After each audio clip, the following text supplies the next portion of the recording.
Huwag mong sayangin ang oras mo, ang buhay mo, trying to explain things sa mga tao in the first place na hindi naniniwala sa iyo.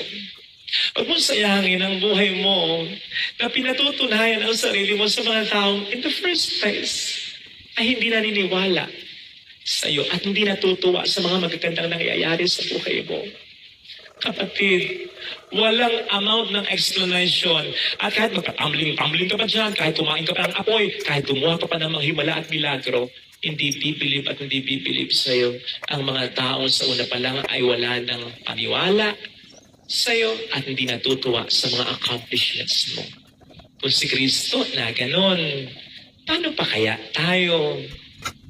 Pero dapat, papareho din ng ating Panginoon. Live on.